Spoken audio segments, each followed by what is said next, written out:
Bueno, pues pasamos a presentar a Salud Álvarez Durán, que él es presidente del Consejo Regulador de la Denominación de Origen Calificada Priorat, viticultor y propietario de la bodega Álvarez Vidal en la Denominación de Origen Calificada Priorat. Ha sido alcalde de su pueblo, Porrera, diputado en la Diputación de Tarragona y presidente del Consell Comarcal del Priorat. Desde los años 90 preside el Consejo Regulador de la Denominación de Origen Calificada a Priorat, que cuenta con un sistema de calificación propio, se llama el NOMS de la Terra.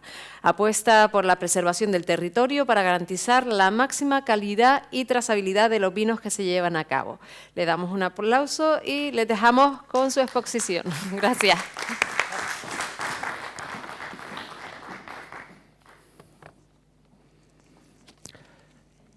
Bien, buenos días. He hecho un pequeño cambio en mi exposición y por lo tanto me van a permitir que haga una primera parte en donde voy a intentar hacer un recorrido histórico de lo que fue el mundo, el vino por el Mediterráneo. Cómo llega el vino a España, cómo se desarrolla. Nosotros somos una zona que recoge todo el legado de los monjes cartujos a partir de 1200 y por tanto tenemos 600 años de ocupación monacal. Y estos 600 años pues, han dejado alguna impronta, por lo que hicimos un recorrido histórico que nos llevó a más antiguo. Y cuando vas más antiguo intentas llegar a un origen, tal vez no sea el origen fidedigno, pero por lo menos tenemos todo este trabajo y aunque sea de una forma desordenada, pues me van a permitir que hoy lo presente y que no va a ser exactamente por diapositiva, porque todavía no lo tenemos terminado, porque es un trabajo multidisciplinar entre antropólogos, arqueólogos, actualmente hemos incluido a estudiosos de la historia y también hemos incluido a una parte de la Iglesia Católica, por referencias, porque hubo un momento en la historia del Mediterráneo en que se discutía quién era el Dios Salvador, o era Jesucristo o era el Dios Baco. Y en este momento de la historia en que se discute esto, es algo que se ha obviado durante siglos y por lo tanto es importante que lo podamos volver a poner encima de la mesa, no por creyentes o no, sino por el hecho de ser fieles a una historia. Parece ser que los primeros indicios antropológicos dicen que en todo el Mediterráneo había uva y que todos los habitantes del Mediterráneo comíamos uva como una parte de la alimentación, una alimentación fresca. Y los primeros indicios de que hay una elaboración de vino están en la parte de Georgia, en donde hay los primeros indicios arqueológicos ya en este aspecto, en los cuales el primer vino sale de Georgia. El recorrido, la primera elaboración y plantación de uva en un viñedo organizado está en Irán y la segunda especificación de vino está en Irán y el vino empieza a recorrer en tiempos fenicios por el norte de África. No viene recorriendo la costa sur de Europa, sino la parte norte de África. Y aquí viene que con los primeros indicios que tenemos en España de plantación de uva ordenada y de elaboración de vino están en Huelva y están en Almería. Por lo tanto, la conexión que hay del norte de África por el estrecho de Gibraltar son las primeras indicaciones que hay de no la llegada del vino, sí la llegada de plantaciones de viñedo y de elaboración en bodegas ya excavadas encima de la piedra. Y sube siguiendo la costa mediterránea y llega hasta Gerona y salta a Francia. Por lo tanto, el recorrido es este. La primera indicación que se tiene arqueológica del primer vino blanco elaborado en el Mediterráneo se encuentra en la tumba de Tutankamón en el Imperio egipcio. Y salto ya a los imperios que ocupan la Mediterránea, porque primero son el transporte de fenicios, en un segundo lugar es el gran imperio egipcio que hay en el Mediterráneo. Me tienes que dejar un poco de agua, porque se me seca la boca. En el mundo egipcio no hay constancia ni de grandes plantaciones, probablemente el mundo egipcio no hace grandes plantaciones, y tampoco tiene un excesivo consumo de vino, aunque sí que lo tiene, por el hecho de que en la tumba de Tutankamón lo pusieran. Es a partir del imperio griego o a partir del mundo griego que el mundo del vino coge un realce muy importante.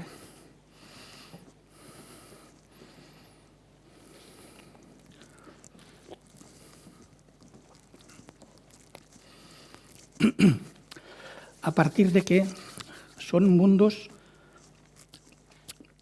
donde hay la existencia de un politeísmo. Hay muchos dioses y los dioses en sí son buenos y malos. No hay un dios para el bien y un dios para el mal. Hay un dios que es bueno él o es malo él. En esta estructura de los dioses hay todo el mundo griego que ya marca el dios del vino, que sería Dionisio, y en paralelo, en una situación paralela, crea a la diosa de la salud, Higia. Estos dos dioses griegos, cuando llega el Imperio Romano, los trasladan todos al mundo romano. Y esto era algo muy típico en aquella época, porque el mundo griego hace lo mismo que el mundo egipcio. La trasladación de los grandes dioses que la gente veneraba para convertirlos en sus dioses respecto a su ocupación. El mundo romano, cuando entra en Grecia, lo que hace es coger todos los dioses griegos y los traslada al mundo romano. A la diosa Higia de la salud la convierte en la diosa Salus. Y al dios Dionisio lo convierte en el dios Baco. Por lo tanto, ya hemos hecho la traslación, ya tenemos un poco el panorama de que en el mundo romano hay dos dioses. El dios Baco es un dios que nace de un padre dios y de una madre mortal. En el momento en que la madre pierde la vida y el dios está engendrado, está en su vientre, el dios lo recoge y se lo instala en un muslo y le da vida el dios. Por lo tanto, se considera una divinidad, fruto de un padre dios y de una madre mortal. Cuando este dios es puesto en el mundo romano, y aquí si me puedes pasar una imagen, es un dios en el que el padre lo entrega a las ninfas y les dice: cuidadla vosotros porque no tiene madre y por lo tanto vosotras sois las benefactoras. Perdón, he pedido las fotografías ya. Esta es la diosa Higia. En la cultura griega, en donde se simboliza una mujer con un cáncamo en la mano izquierda y con una serpiente que va a beber del cáñamo. En la cultura romana, la diosa Higia se convierte en la diosa Salud. Es la misma imagen, pero sustituyen el cóncavo por una copa. Y es una copa a la cual la serpiente va a beber de la copa. Bien, por lo tanto, tenemos esta identidad. El segundo paso, con el dios Baco, a ver si lo hacemos bien. El dios romano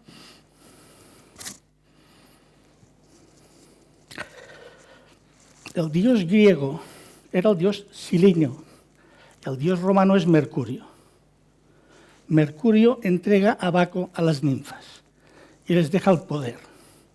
Y son ellas las que tienen que cuidar al dios para hacerlo mayor. Por lo tanto, la mujer coge un protagonismo respecto al dios Baco. ¿Bien? A partir del siglo I, final del siglo I, durante todo el siglo II y principios del siglo II, en el Imperio Romano hay una gran decadencia, hay un gran declive, hay una persecución del mundo cristiano hasta que el emperador Constantino se convierte al cristianismo, fruto de su madre, por una petición y por un hecho que él se obliga, en base a una petición de la madre, a convertirse al cristianismo. Es el primer momento en que el mundo romano pasa a ser cristiano.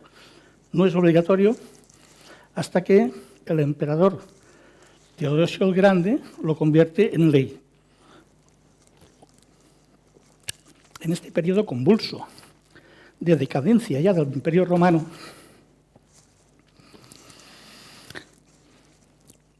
hay los cristianos que empiezan a ocupar un poder dentro de la jerarquía real en el mundo romano, pero también están los detractores de este incremento de cristianismo, porque los cristianos no vienen con dioses. Los cristianos vienen con un solo Dios, Salvador y Redentor. ¿Qué sucede con este Dios? Pasas a la 3. Este es el Dios Mercurio en brazos con el Dios Baco. Esta es la imagen que se tenía en aquel momento de este Dios que lo consideraban el Redentor, lo consideraban el Salvador. La palabra exacta era el libertador. Dios Baco es el dios libertador para el mundo romano y para el mundo cristiano la imagen es San José con el niño. Y esta imagen, dicen la religión católica, que es la primera imagen que se tiene porque es San Lucas quien hace este dibujo, porque lo quiere identificar con esta imagen del padre con el niño, por similitudes. La gente creía que el dios Baco libertador venía del padre, difícilmente vais a encontrar un San José con el niño, siempre es la Virgen. Por lo tanto, esta es una primera imagen. El paso siguiente, ¿cuál fue? Que en esta discusión los templos que se dedicaban al dios Baco estaban gobernados por las mujeres. Y a partir de las vivencias y a partir de los consumos de vino que se hacían en los templos gobernados por las mujeres, llegó un momento en que el Sanedrín romano, que era formado por hombres, se empezaron a creer que aquello era un caldo de cultivo de la conspiración. Y como estaban en decadencia, automáticamente tomaron medidas para que en estos sitios no se hubieran grandes concentraciones. Por tanto, sucedió totalmente lo contrario. En un primer momento, los actos cultos en los templos a Baco se hacían reuniones entre 2 y 4 veces al año. A partir de la prohibición, se empezaron a hacer reuniones 5 al mes, para que veáis el efecto contrario a lo que querían promover. Un mundo gobernado por hombres y quieren hipotecar un espacio gobernado por mujeres. Y en aquel momento estaba la gran discusión sobre quién era de los dos el gran libertador. Unos eran místicos y con fe, los otros eran mucho más reales en el sentido de tú te quieres olvidar de tus penas y tus problemas, bebe vino. Y eso te olvidaba. Pero en paralelo, había la diosa Higia, que la habían convertido en la diosa Salus, que era la promotora de la sanidad. Y por lo tanto, esta diosa era la que vigilaba la salud. En todas las monedas romanas que veáis la inscripción Salus, es porque era un momento de problemas de salud del emperador. Cuando un emperador tenía un grave problema de salud, lo que hacía era acuñar una moneda en la cual pusiera la imagen y el nombre de Salus como la diosa de la salud. El templo existente actual mayor respecto a la diosa Salus está en Murcia. Por lo tanto, tenemos una clara influencia de que la zona española era una zona saludable, en donde los emperadores romanos también visitaban en función de la salud, porque, entre otras cosas, éramos productores de grandes vinos. Y este es uno de los referentes cuando asociaban salud por la diosa de la copa y la cruz y la serpiente, y también por esta iconografía. Cuando se impone el cristianismo en todo el mundo romano, al imponerse el cristianismo hay un solo Dios redentor, pero automáticamente lo que hace 2 cosas. La primera, elimina a la diosa Salus, pero la convierte en virgen. La primera virgen, la gran Madonna que hay en el Vaticano, la virgen más respetada, la que tiene el altar más predominante, es la diosa que se llama Salus Populi Romani, que es Salus, salvador del pueblo romano. Y es una virgen que en el mundo cristiano la tenemos como muy descuidada. ¿Bien? Lo que sí conseguimos es que estos 2 símbolos que estaban muy asociados, que eran la copa de vino y la serpiente, se convierten en los símbolos de la farmacia para todo el mundo. Y por lo tanto, hoy en día todo el mundo, ves una copa, ves una serpiente y es sinónimo de salud. Viene de todo este recorrido. Esta imagen es la imagen que hay en la Catedral de Bruselas, hecha en 1600, en un momento en que había una gran peste. Salen de la peste, recuperan la economía, construyen una macrociudad y San Juan. San Juan con una copa de vino y una serpiente que sale de la copa de vino, como recuerdo de toda la mitología romana y griega de lo que eran los 2 sinónimos de vino salud, vino medicina y la alusión al dios Baco, que ya se lo habían fulminado. La referencia es que cuando se hacían estas bacanales, los centros en donde estaba el dios Baco y se hacían los grandes encuentros, primero eran exclusivamente femeninos, después abrieron la puerta, nos dejaron entrar a los hombres. A partir de aquel momento, las grandes bacanales dieron pie en el Mediterráneo a los carnavales. O sea, el carnaval se celebra como elemento de referencia a esta bacanal romana, que terminaron en las grandes bacanales. Bien, bueno, una vez llegados aquí, ya nos metemos de lleno en lo que es el priorato.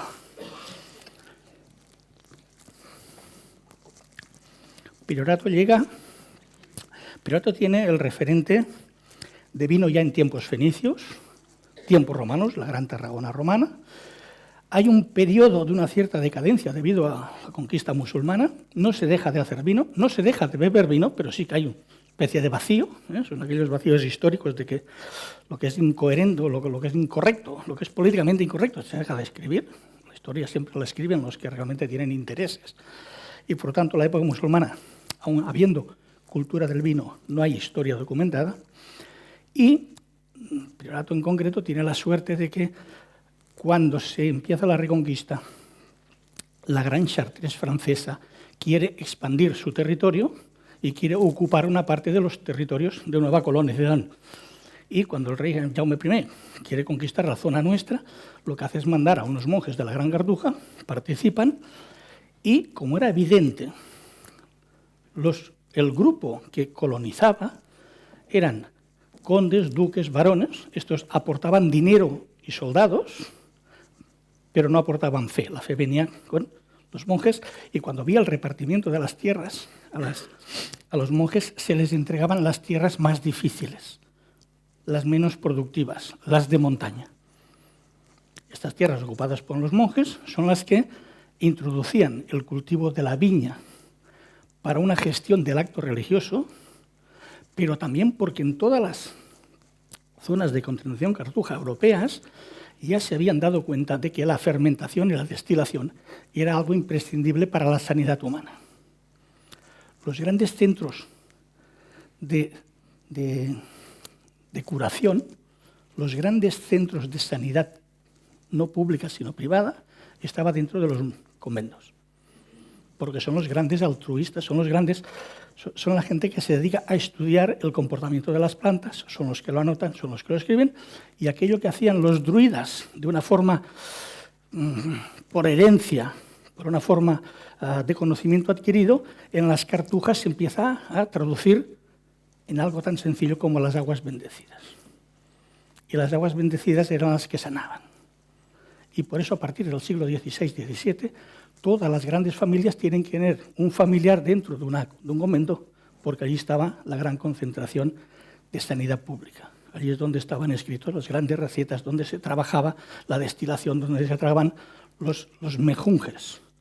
Quien lo hacía fuera de los conventos era perseguido, y especialmente a las mujeres de los druidas, porque las calificaron de brujas. Por lo tanto, generaron el primer monopolio de la sanidad. Dicho de una forma muy rara, pero bueno, uno se lo permite y después ya está. Por lo tanto, las cartujas son las que plantan viñedos en zonas de montaña, son las propietarias de estos territorios hasta 1835, igual como pasó en Priorato, en donde la desamortización les quita el territorio y el poder y lo subastan y lo adquieren ya gente civil.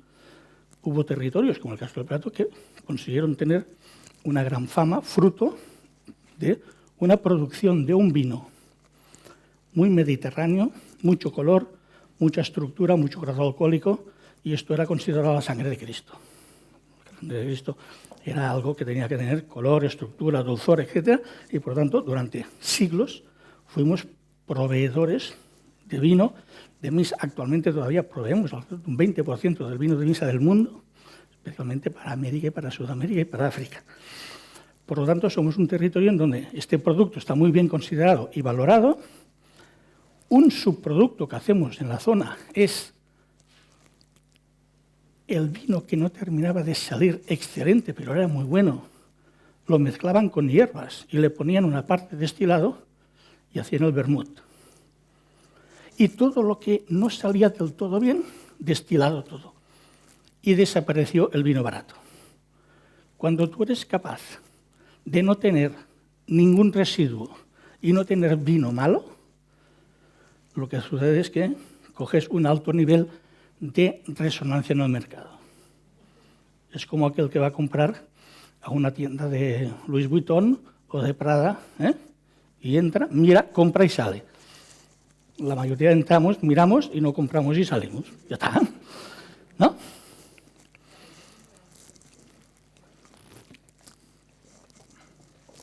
Pero son las grandes zonas del gran producto. Todos conoceréis que las zonas de gran producto, ellos se juntan y ellos organizan sus calles en donde hay una calle en donde están todos. No se ponen dispersos, se ponen juntos. ¿Por qué? Porque saben que, dime con quién andas y te diré con él. Hacen estas similitudes. Si lo traslado al mundo del priorato y al mundo de las cartujas y al mundo de los viñedos de montaña, ¿qué sucede?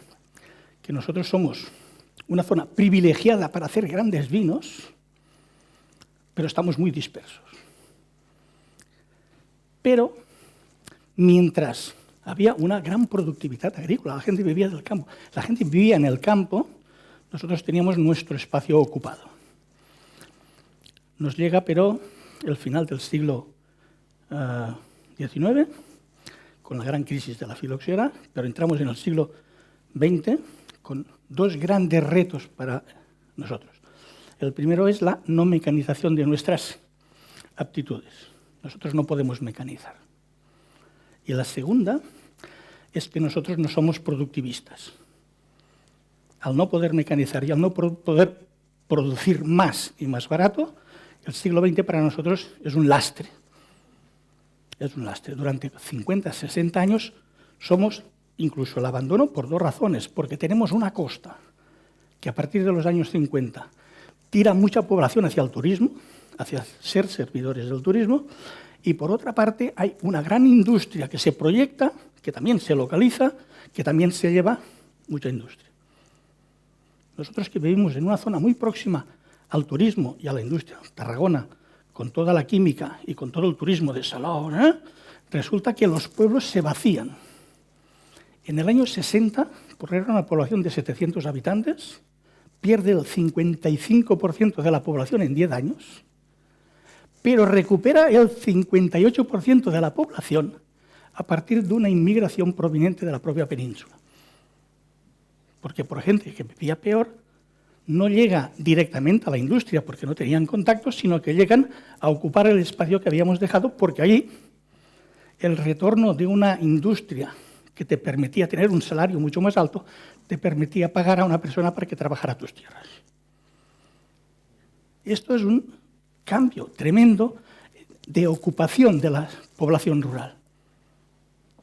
Nunca la población rural se va a incrementar a partir de gente que vive mejor en la ciudad. Nunca, por más estudios que hagamos. La única expectativa que tenemos en las zonas rurales es que venga gente que viva la inmigración. La inmigración bien entendida, intentando que, como sucedía en los años 60 en España, venga la inmigración familiar. No venga uno en patera para después maltratarlo. Ojalá pudiésemos traer para la necesidad de puestos de trabajo, para la necesidad del campo, una inmigración que sea una inmigración familiar.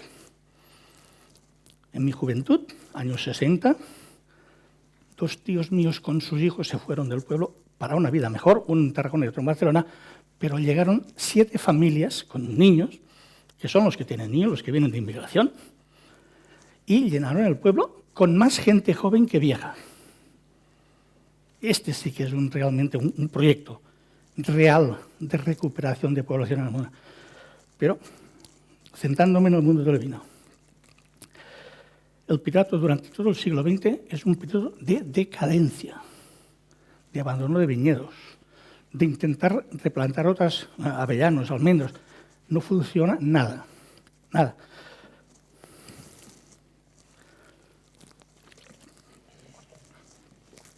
hasta llegado el año 1990, en que el Priorato está con un estudio encima de la mesa del Departamento de Agricultura, en que dice que Priorato, una zona de montaña, 20.000 hectáreas, solo tiene el objetivo de ser una zona de bosque, de montaña, de caza, de ir a buscar setas y de fin de semana. Y que los 10.000 habitantes que vivimos allí, en 2 bloques de pisos pegados a Tarragona, nos lo solucionan. Bien, este era un estudio hecho en el año 89. Y resulta que un grupo de gente que conocen el mundo del vino y que ven que sus objetivos en otras partes no estaban cumpliendo, porque vienen de un aprendizaje de la escuela francesa, que han hecho sus estudios en Petri, en grandes bodegas, dicen, ¿por qué no conseguimos hacer un pequeño chateau en España? Y, por algún conocimiento, uno de ellos tiene relación con el Priorato y ven que es una tierra en donde hay un gran nombre, pero que no existe un vino en el mundo. Pero hay un gran nombre, hay un recuerdo de un gran nombre. Se instalan allí y empiezan, yo diría, o sea, no sé si os habrá pasado a vosotros, llegan allí siendo tan pobres como los que estábamos allí. Y por lo tanto empiezan a plantar un pequeño viñedo, alquilan una antigua granja, la limpian, la empiezan a acondicionar y sacan una primera botella. Y cuando en España el precio medio de un vino de calidad eran 600 pesetas y el Vega Sicilia valía 1.200 y algo, ellos sacan una botella de 1.500. Y pensamos todos que eran los locos del Priorato. Incluso los que estábamos allí decíamos, estos sí que están como cabras. A los 3 años de haber empezado esto, resulta que la gente miraba al Priorato por las botellas de 1.500 y no por todo el resto. Y fue cuando el reclamo internacional empezó a pedir vinos de Priorato y resulta que las únicas botellas que eran las muy buenas eran las suyas y después había una cierta mediocridad. En aquel momento en Priorato había 600 hectáreas de viñedo. Habíamos llegado a principios del siglo XX con 17.000 hectáreas y la decadencia nos había llegado a 600. Empezamos a trabajar con estas 600 y nos vamos al año 2000 con 1.200. O sea, en 5 años doblamos la producción por una razón, lo vais a entender muy fácil.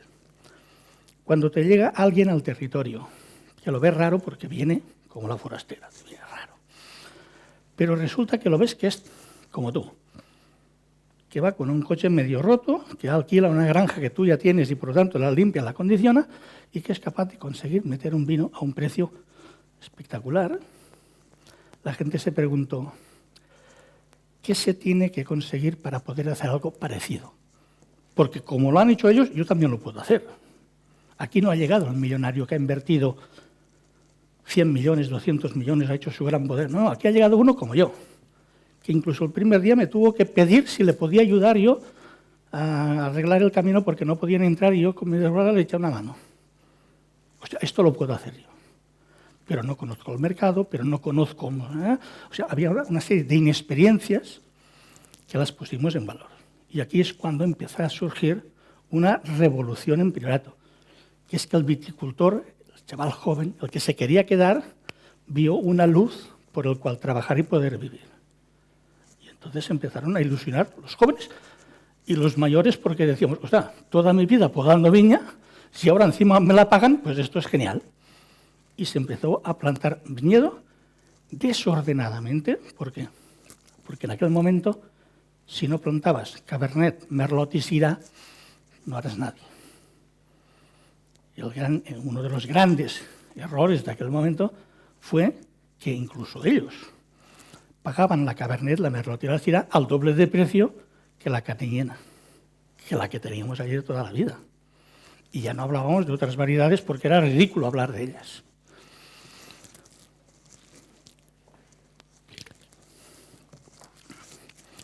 Llega un momento, pero, en que el 60% de la población recupera algo muy importante para los territorios como los vuestros, el orgullo de hacer un producto local. El orgullo de sentirte que formas parte no de una decadencia, sino que formas parte de un proyecto que cuando llamas a tu primo, que se había ido hace 20 años y tú eras el que te habías quedado rural, oye, hostia, ¿qué te he visto? ¿No? Que he visto que en el periódico El Pirato, vamos a venir a ver cómo está la tierra de mi padre, pero resulta que la tienes abandonada. Esto es recuperación del orgullo. Sentirte orgulloso de que hay un proyecto en el cual te puedes ganar la vida. Cuando llevábamos 40 años diciendo, estudia, lárgate. Esto se va a convertir en un bosque, en un coto de caza. A partir del momento que ello se convierte en un pequeño punto de inflexión en el cual mucha gente del país, cuando hablo del país hablo de los pequeños pueblos, 9 pueblos, 1.800 habitantes. Para que os hagáis una idea, una extensión más o menos grande, 17.000 hectáreas, de las cuales en aquel momento habíamos llegado a plantar 1.200. Pero la generación de ilusión, de riqueza, el reconocimiento que se hacía era muy importante. En aquel momento nos dimos cuenta de que había 3 objetivos que cumplir, pero especialmente uno. O vamos a ser 3, 4 grandes vinos en un territorio mediocre, o vamos a convertir un gran territorio aunque haya algún vino malo. Y este sí que fue realmente el proyecto colectivo que empezamos en aquel territorio. Vamos a decir que lo importante no son ni los 3 que han venido, ni los vinos a 1.500 pesetas. Vamos a decir que lo bueno, el gran regalo que tenemos aquí, es el espacio territorial que nos permite trabajar aquí. Y vamos a convencer a todos los jóvenes para que antes de que saquen cualquier vino, sepan dónde van las uvas que ellos producen, a qué tipo de vino, a qué precio se puede vender el vino, para que sean conscientes de que no todos los vinos valen, no todas las uvas valen. El mercado en esto no engaña. El mercado. Pero la exposición que tú haces en el mercado requiere identidad, requiere honestidad y requiere confianza. Por lo tanto, trabajamos en estos 3 conceptos. Y fue muy curioso, porque a medida que ponías rigor en lo que querías hacer, en un primer momento fue relativamente fácil, porque la gente se iba sumando a una corriente, pero nos encontramos con un gran reto. 600 hectáreas de viñedo viejo, 600 hectáreas de viñedo joven plantadas en 5 años. La productividad de lo joven dobló la productividad de lo viejo, y por tanto era imposible que los vinos pudieran ser iguales. Y por tanto tuvimos que reeducar, porque fue demasiado fácil pensarte que tener un viñedo, hacer un vino, 1.500 pesetas. No. Muchos se lo creyeron. Yo tengo mi viñedo, yo planto mi viñedo, yo hago mi vino, lo meto en una botella, 1.500. No, vendieron una, no vendieron ninguna más. Tuvieron que reorganizar el producto para que su producto fuera un producto que tuviera precio en el mercado en función de la calidad. Es lo que os decía antes, de este rigor que tú tienes que hacer en objetivizar, que no porque tú hagas algo en un sitio, automáticamente tú haz algo, colócalo en un segmento alto, todo lo que tiene, lo que os decía antes de aquella calle en donde se juntan los que trabajan en este nivel. Tú tienes que apostar por formar parte de un proyecto en el cual las exigencias, si quieres jugar a alta calidad, tienes que estar ahí. Por lo tanto, el año 2000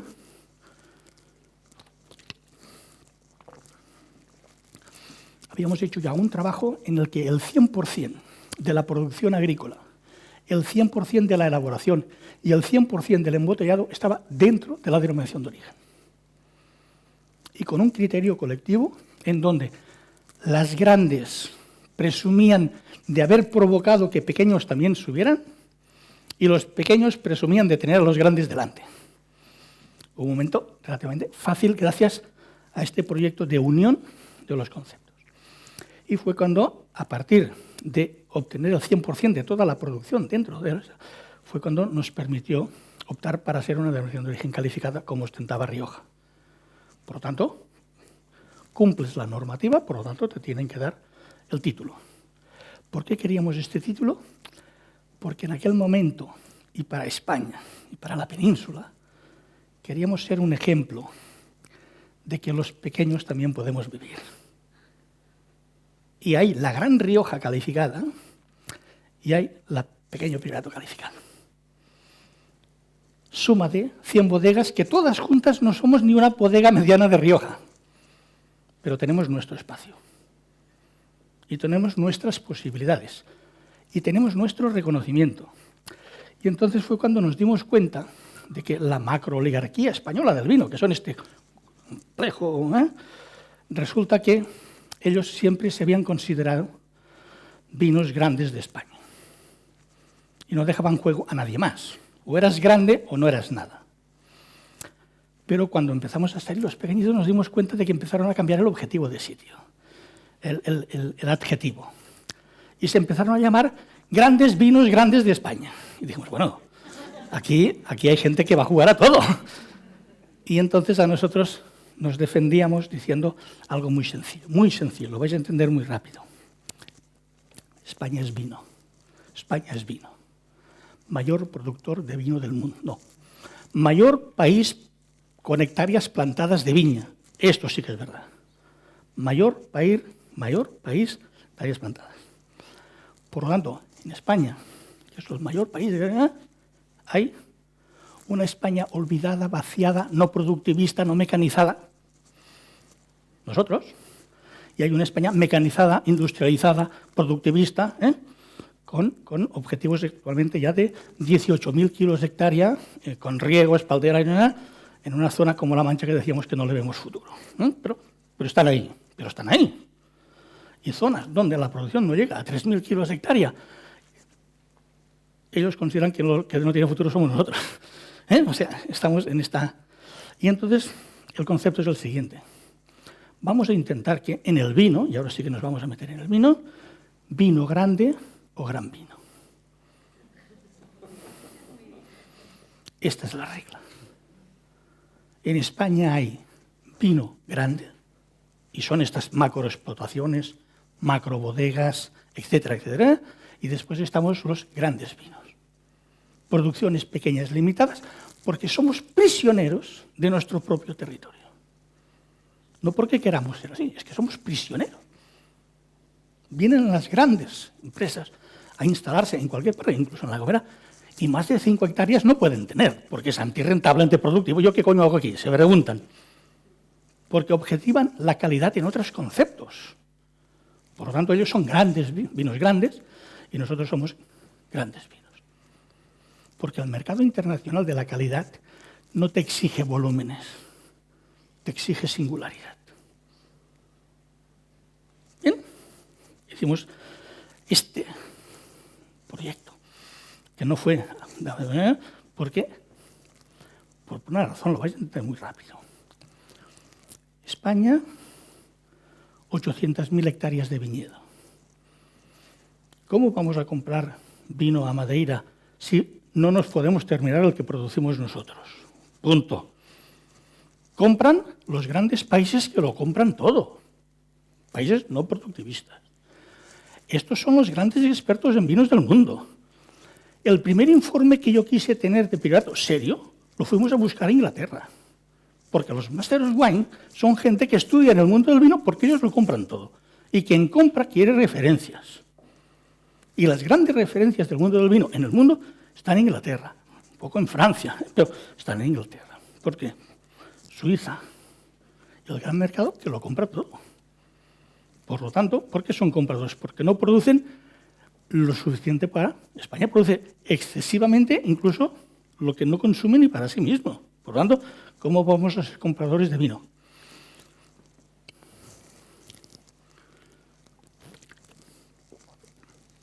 El principal mercado español de vino, el gran comprador de vino español es Francia. ¿Qué quiere decir esto? Que Francia tiene una capacidad de comercio brutal y por eso compra vino español. Ya está. Porque abastece unos mercados y de vez en cuando pillan a alguien que hace trampa y este se la carga. Por lo tanto, Francia es el gran vendedor de vino en el mundo, junto con Italia, y España somos proveedores de vino en el mundo de un gran potencial, pero que hoy España es el país del mundo que vende más barato el vino en el mundo. Punto. Y por lo tanto no podemos seguir compitiendo siendo vino español. O sea, somos vino español, pero no podemos entrar en el mercado porque el mundo entiende que el vino español es un vino barato. Y esto es un referente que, ¿cómo te vas a ir a comprar y pagar caro a los que hacen el Top Manta? A ver, ¿alguien se ha comprado una bolsa de Hermes pensándose que es buena en el Top Manta? Pues esto es lo que nos sucede en España. Hasta que hemos sido capaces de, a base de pequeñas bodegas referenciadas en pequeños territorios, conseguimos colocar productos de un precio justificado con el coste porque nos hemos ganado una credibilidad. Porque saben que somos productores de un vino limitado. Y por lo tanto, esta limitación nos obliga a vender a un precio y el mercado internacional de producto de calidad lo entiende y lo que quiere es, como han dicho muchos compañeros antes, identidad con el territorio, honestidad con la labor bien hecha, la calidad del vino y sobre todo que haya credibilidad en todo el proyecto. Entendido de otra forma, que no haya fraude, coño, que no haya fraude. Una vez llegados a este punto, Priorato empieza a trabajar toda la década de 2000-2010 bajo el sello de denominación de origen calificada, pero esto no es ningún regalo, ¿no? O sea, te das cuenta que al día siguiente de que lo tienes, sales a Meguer, presumes, pero no consigues vender ni una botella más si no va acompañada de un proyecto serio. Y podemos poner cuantos sellos queramos, que llega un momento en que el mercado no es tonto, punto. Y por lo tanto tenemos que seguir siendo honestos, creíbles y fiables. La evolución es que partíamos de 14 bodegas en el 93, 94, llegamos a las 50 al año 2000 y somos 115 en el 2010.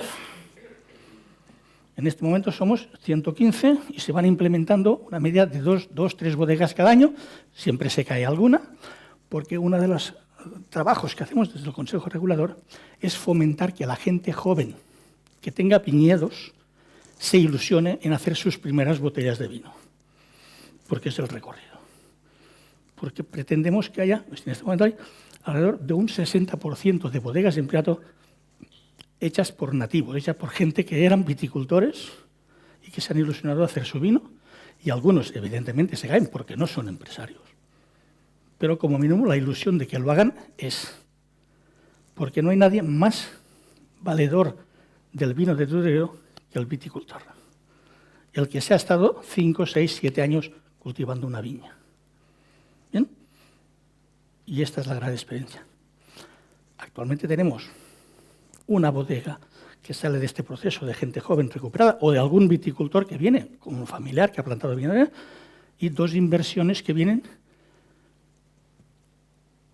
Las 5 últimas inversiones que hemos tenido de gente que no es de Priorato son 3 francesas, 2 suizas y una alemana. Y vienen a hacer su pequeña bodega en Priorato. ¿Por qué? Porque han entendido que lo que pretenden hacer, lo que vienen buscando es un gran vino, no un vino grande. Otro referente de lo que decía respecto a los vinos grandes, y para terminar este apartado, España, 900.000 hectáreas, Francia, 800.000, e Italia, 700.000. Grandes números. Bodegas en Italia, 35.000. Bodegas en Francia, 30.000. Bodegas en España, 5.000. Faltan las 20.000 bodegas familiares. Faltan. Y no faltan porque, no, faltan porque durante mucho tiempo en España hubo el proyecto de vinos grandes. Punto. Y todas las ayudas, todos los condicionantes que requerían este tema, ahora estamos en un ciclo en donde hay muchos territorios, Ribera Sacra, Osodero, La Gomera, las Islas, la Xarquía, Málaga, Priorato. Ya somos un grupo que no somos competidores. Nosotros somos el grupo de los grandes vinos. Y tenemos que creérnoslo para formar parte de un colectivo que estamos... Lo voy a decir al revés.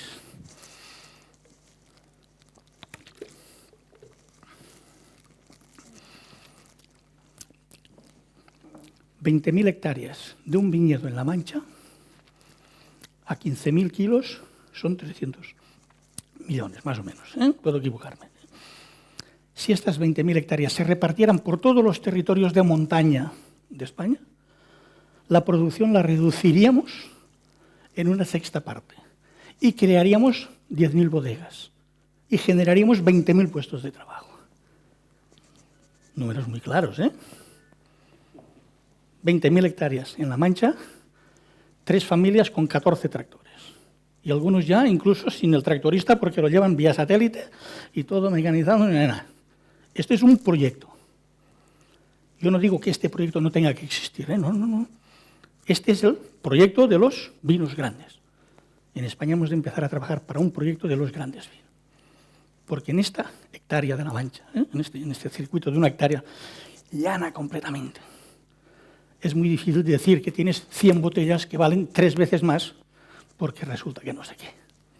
Sin embargo, para nosotros es muy difícil decir que hay 5 cepas que son iguales que las otras porque no hay 10 cepas seguidas que sean iguales. Por lo tanto, este es el gran concepto. Empezar a entender que en España se tiene que trabajar por 2 grandes líneas de actuación. La de los grandes vinos básicamente ubicados en zonas de montaña, en zonas de difícil acceso, y las zonas y los grandes vinos, que son estas grandes multinacionales, que son capaces de hacer millones y millones y millones de litros para abastecer el mundo. Genial. Pero a 1,30 €, a 1,15 €, a 1,17 € la botella, es imposible que ninguno de nosotros podamos hacer nada. ¿Bien? Bueno, qué rollo os he pegado. Vamos a seguir un poco el PowerPoint. Vale, ahora falta... Bueno, situados aquí. A principios de 2000 empezamos a buscar este referente histórico de lo que había sido el priorato cartujano, empezamos pero nos interesa mucho qué sucede a partir de la filoxera. Y en el año 1922, hay el primer gran movimiento social en priorato provocado por 2 razones. La primera, porque ya se habían plantado viñedos después de la filoxera y la producción no se podía vender. No se podía vender, primero, porque el uso del alcohol industrial en España había cambiado. El alcohol industrial, el alcohol del vino se utilizaba para hacer los coñacs y otras vinas. Se empieza a utilizar otro tipo de alcoholes, sobre todo provenientes de cereales y tal, para hacer incluso coñacs y tal, y por lo tanto en España hay una caída del consumo del vino por la no necesidad de destilar. Esto es un gran problemón que provoca en España en los años 20, provoca una gran crisis, no por exceso de producción, sino por el uso de unos alcoholes que no eran los... Y, por otra parte, en las grandes bodegas, especialmente en Cataluña, en todas las bodegas de Cataluña había una barrica donde se vendía vino que ponía priorato y hacías el cálculo de lo que cabía en todas estas barricas, como hizo un estudio del año 26, un famoso economista, Romà Verbinyà, y resulta que el vino que se vendía como priorato en la zona de Cataluña era el 500% de la producción. Poca broma, ¿Por qué? Porque tenía un referente, porque tenía un nombre, porque no lo era, y por lo tanto todo Dios vendía un priorato que era un vino de unas características que lo fabricaban dentro de la misma barrica, comprando y hacían un priorato. Y era la barrica de priorato. Y esto dio pie a un movimiento, el año 23, en el que salió como en el gran nombre el levantamiento del priorato, el alzament, la lucha del priorato, que era intentar 2 cosas. Intentar apagar el fraude y, por otra parte, intentar obtener el reconocimiento que se había empezado a hablar como se había obtenido en el Douro, que son la primera denominación de origen de Europa, y como ya se estaba hablando en Francia de cómo estaban pues, la región delimitada de Champaña, la región de Burdeos con los Grands Crus y los Premiers Crus, Burdeos y Borgoña. Se empieza a trabajar de esto y hay un famoso cura local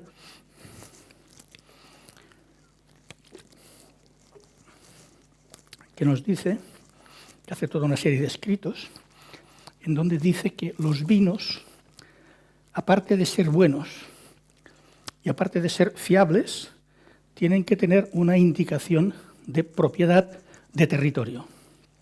Y ya apunta que por qué no en las etiquetas de los vinos de Priorato se venden como vino del pueblo de Porrera, vino del pueblo de Torroja, vino del pueblo de Gradeops, para buscar esta mayor identidad respecto a un priorato, pero que ya tiene un espacio más pequeño, más reconocible, porque priorato lo era todo, incluso el fraude era priorato.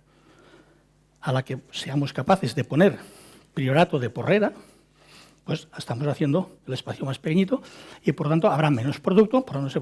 Estos son toda una serie de escritos que hace un cura y que el grueso de la producción de vino en priorato en el año 23, 24 y 25 promueven toda una actividad que genera una necesidad de implementar unas medidas territoriales. Los únicos que son capaces de avanzar en este proyecto son los riojanos. En esto fueron hábiles.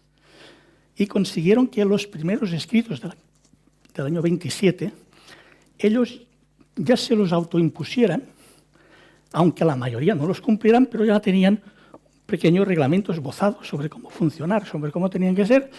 Priorato les va un poco atrás y no es hasta 1932 que el Ministerio de Agricultura crea las denominaciones de origen españolas. Y es en 1932 que un grupo de 28 territorios obtienen la denominación de origen. Rioja siempre presume de ser la del 27, pero el documento oficial de creación de denominaciones de origen, o sea, técnicamente tú no puedes hacer algo que el reglamento no te lo crea, o sea, ¿no? Por tanto, pero una vez dicho eso, tanto, en el 32 se crean las denominaciones de origen y en nuestro territorio en concreto, o sea, en Penedès se trabaja muy rápidamente para un proyecto, ¿verdad? Pero en Priorato tenemos la enorme disfunción de que gran parte de la zona de la provincia de Tarragona quieren ser todos Priorato. Mora de Ebro, Grandesa, Falset, todo. Y claro, aquí hubo una discusión sobre qué territorio, discutiéndonos, porque el mundo del campo siempre es un mundo de discusión sobre discusión sobre discusión. Llega la guerra civil, se bloquea todo, llega la Segunda Guerra, y no es hasta el año 45 que se retoman todos los documentos a partir de la estación enológica de Reus y, por tanto, reemprendemos los trabajos para hacer la... Y es en el 55, o sea, del 45 al 55, estamos 10 años discutiendo cuál es el territorio. 55, por fin, tenemos una delimitación territorial y tenemos un reglamento y se pone en marcha la denominación de origen. Pero, como comprenderéis, siglo XX, la denominación de origen es decadente. Es una denominación de origen que va perdiendo viticultores, que va perdiendo hectáreas, y por lo tanto el interés es relativamente bajo. Aún y así, tenemos una gran suerte. Resulta que un señor que tiene una pequeña finca allí, que se había hecho estudios en Madrid y que termina siendo abogado, y termina siendo abogado del Estado, llega a la FAO en España y la FAO le dicen, claro, en un régimen dictatorial, le dicen, bien, vuestra conexión en el mundo europeo, nosotros vamos a hacer ya, empezar a tener intercambios y vamos a tener... Y por lo tanto, este señor le escuela un documento y dice, oye, para que no se molesten los grandes, si decimos que el documento lo hacemos con priorato, solucionado, porque no producen nada y lo que producen no se lo va a vender, por tanto, y la FAO nos declara patrimonio del vino español y nos hace una carta de recomendación para vender en Europa. Y fruto de esto hay un avión de Vueling que se pone priorato allí en el avión de Vueling, bautizamos, pero no tenía repercusión sobre el territorio. Pero como mínimo seguimos estando como priorato en el mundo del vino. ¿De acuerdo? Y es en el año 90 cuando la llegada de un grupo de viticultores que son expertos en comercialización del vino y pretenden hacer un pequeño chateau, lo que hacen es hacer vino en priorato y lo van a vender a un precio que era en aquel momento descabellado para el precio de un vino en España. Año 91, 1.500 pesetas la botella. Esto era totalmente descabellado. Consiguen un poco lo que os he explicado antes y ahora ya no va a venir, ¿no? Ya no. Bueno, pues se ha terminado la posibilidad de que siga yo comentándoos. El PowerPoint no me ha servido demasiado. Y espero que lo que os haya contado tenga un mínimo de interés y haya sido, por lo menos, ilustrador de la historia del vino en la Mediterránea. Muchas gracias. Sí, hemos ido muy justitos de tiempo.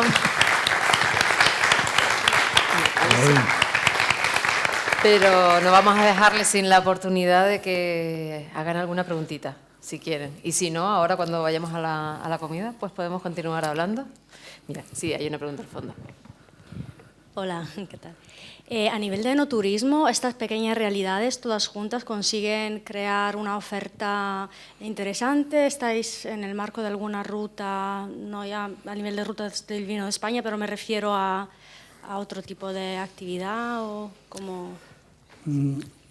Bajo mi concepto, el mundo del vino tiene que ser para Priorato solo el 30% de la economía. Otro 30% tiene que ser el mundo del turismo y otra economía es el 30% que lo que genera todo este mundo del turismo. Por lo tanto, todas las bodegas empiezan a hacer visitas en las propias bodegas en función de su tamaño, de su relación y tal, porque han visto que el enoturismo genera una venta directa de producto, genera un conocimiento que después los que te vienen a visitar son los que te piden tu vino en países extranjeros, como han apuntado antes, y me vas a permitir que te sea franco. En una pequeña bodega familiar, quien te recibe es el propietario. Y no hay un orgullo mayor para un propietario de una bodega, es mostrar tu vino, enseñarlo, que a la gente le guste y que se vayan con una caja de vino. Esto es lo que... Por tanto, el enoturismo es imprescindible para el desarrollo de los territorios difíciles de montaña. Vincular el enoturismo en la propia concepción del proyecto de bodega. No sé si te he respondido bien, pero creo que el enoturismo es imprescindible. Teníamos primero una al fondo. Está la señora primero.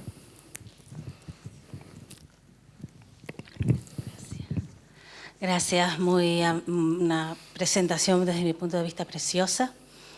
Bueno, aquí en La Gomera tenemos el Parque Nacional de Garajonay como referencia de espacio protegido. En el Priorat, si no me equivoco, es el Montsant. Exacto. En el 2008, La Gomera, con la promoción de AIDER y del Parque Nacional, se adhiere a la Carta Europea de Turismo Sostenible, el Montsant en el 2014. Exacto. ¿Tenéis relación con la Carta Europea de Turismo Sostenible? Sí, sí. Ha habido momentos de un cierto desencuentro, porque a veces en función de las personas, pensad, lo que sucede en un territorio no lo hace el territorio. Esto está muy bien, lo que sucede en un territorio lo hacen las personas. Y en los momentos en los que el director del parque ha tenido un interés en involucrarse en lo que sucede en el territorio, y nosotros como interés en involucrarnos en el parque, es una simbiosis. Te pongo un ejemplo. Nosotros tenemos alrededor de un 30% de nuestro territorio dentro del parque y un 70% fuera del parque. Las condiciones del parque son unas y unas ayudas concretas y el resto se quedaba fuera de estas posibles ayudas. Le pedimos al parque que nos pasara los inputs con los cuales una actividad agraria se tenía que desarrollar en el parque para un tema de coexistencia con la naturaleza, con la biodiversidad, etcétera. Y nuestra gran sorpresa fue decir, no, en el parque si uno tiene una viña, pues hace lo mismo como si la tuviera fuera. Lo único que tiene que ser un poco respetuoso. Y nos sorprendió que no había una directriz. Y ahora lo que estamos haciendo es decir, ¿seríamos capaces de crear una directriz propia que nos permita poner un sello de que trabajamos bajo criterios de parque natural para que todo el viñedo que funcione con esos criterios pueda tener este reconocimiento de identidad de calidad? Hoy en día, a ver si estaremos de acuerdo, los parques naturales, la Carta Europea de Turismo Sostenible, biodinámico, regenerador, etcétera, son una serie de calificativos que si los vamos poniendo en las botellas terminaremos con una que no vamos a ver la etiqueta. Lo importante es lo de ser un territorio que es un territorio entendiblemente sostenible, y esta es la palabra clave. Dentro de muy poco tiempo, quien no esté bajo criterios de sostenibilidad no va a recibir ninguna ayuda europea. que no esté bajo criterios, porque ya se ha demostrado que incluso los que eran ecológicos hace 15 años han tirado excesivamente cobre y por lo tanto han provocado una mayor que aquellos que tiraban una sola aplicación de glifosato. O sea, por lo tanto, los criterios van a ser cambiantes. No todo es bueno o todo es malo.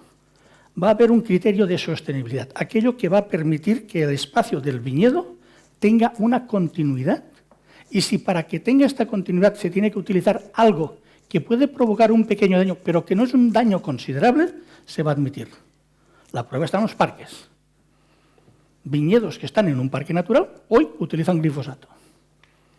Y ahí no se muere ningún pájaro. Bueno, se muere lo que se tiene que morir, evidentemente. Yo no voy a defender el glifosato ahora, no me, pero que ha resultado que era más agresivo el ecológico utilizando cobre que no el que adaptar la dura. Por lo tanto, vamos a ver si somos capaces de hacer que nuestro mundo sea, o nuestra actividad sea lo menos agresiva posible. Pero esto va a ser un reconocimiento. Y aquí estamos. Tenemos la Carta Europea, tenemos el Parque Natural y vamos a convivir para que esto sea un sello de colaboración, aunque después las cabras se nos coman el viñedo y tengamos que hacer algo con las cabras. Porque no vamos a vallar todas las viñas de Priorato para que la cabra... vamos a intentar ser lógicos. Especialmente vamos a intentar que el cultivo de la viña sea sostenible, permitiendo que la gente se gane bien la vida y permitiendo que el espacio sea lo más natural posible. Pregunta, la última para Javier, y respuesta muy rápidamente, porque si no nos vamos a retrasar. Sí, bueno, enhorabuena, Salud. Me ha encantado la presentación. Además, me gustaría dar la enhorabuena también a la organización por el nombre que han puesto a las charlas, ¿no? El nombre de Simposium, que tiene que ver muy bien con la introducción sorprendente que nos has hecho histórica, ¿no? El Simposium, y además con esa grafía era el banquete, ¿no? Un banquete en el que sobre todo se hablaba de literatura, se hacía música y se bebía mucho vino. Algo que también podríamos reconocer estos días. Luego, la segunda cosa, y esta es la pregunta, me imagino que se está produciendo una especulación en el suelo. Si el priorato está creciendo y hay un deseo de un aumento enorme en el tema del viñedo y en la plantación del viñedo, ¿se está produciendo también roturaciones en el suelo, en la parte que no es parque? ¿Y cómo está funcionando esto desde el Consejo y desde el Consell Comarcal? Buena pregunta. No, vamos a ver. No he seguido la presentación, por lo tanto me vais a disculpar por el desorden. Me quería centrar en el principio. Si ha gustado, pues perfecto, pero después una pequeña parte de mi explicación es que a partir del año 2000 empezamos con un proyecto de identificación de los vinos por pueblos y al mismo tiempo empezamos con un proyecto de no permisibilidad respecto a las actuaciones que se hicieran en el territorio. Y creamos una comisión con el Departamento de Agricultura, con el Departamento Forestal, el de Medio Ambiente, el Parque y nosotros, en donde es una comisión que estudia cómo se tienen que hacer las actividades agrarias, cómo se tiene que hacer el aterrazamiento y se tiene que dejar un porcentaje de bosque en cualquier actividad, excepto las fincas que sean de menos de 3 hectáreas, que estas evidentemente tienen un régimen en función de donde estén diferente. Pero tenemos espacios en donde fincas es montañoso, evidentemente, y tal. Hay fincas que tienen que dejar el 65% de espacio boscoso para poder plantar 1 hectárea de viña. Si lo tienen perfecto, si no, no. Y esto lo hemos conseguido gracias a esta unidad de esta comisión en donde estamos implicados, en donde el más activo, el más beligerante es la denominación de origen. Beligerante en el buen criterio. Tenemos una más en primera fila. No queremos que nadie pierda esta oportunidad. Hola, ¿qué tal? He llegado un poco tarde a la charla. Disculpe, lo que quería hacerle es una pequeña anotación porque sobre el tema del cobre y la agricultura ecológica. Nosotros tenemos una finca de agricultura ecológica de vino y lo que ocurría era que durante muchísimos años la asesoría técnica estaba en Vallehermoso, donde había unos ingenieros agrícolas allí, y nosotros siempre nos hemos dirigido a los ingenieros y hacíamos la agricultura tradicional, usando pues los productos que nos ofrecían, que nos recomendaban y demás. Lo que pasa es que yo estuve en la universidad, bueno, yo hice otra carrera y bueno, hice un curso, cuando empezó todo el tema del ecologismo en Canarias, pues en la Universidad de Laguna, en Ingeniería Agrónoma, hice un curso puntero que había en ese momento, del primero, de agricultura ecológica, y fui yo la que le traje el cobre a mi padre. Y entonces soy culpable, ¿no? Eso era lo que nos decían en el curso, ¿no? Entonces, lo que quiero decir es que cuando hicimos estuvimos varios años para pasar de un tipo de agricultura a la otra, mi padre nunca jamás le puso el cobre o sea, vivimos la transición y ya cuando empezaron a lo que significa conocer lo que es la agricultura, ¿no? Mi padre nunca usó el cobre, porque venía de una especialización en agricultura, son expertos, y entonces cuando yo, que venía con esa formación y con esas indicaciones, digamos, técnicas, el que estaba que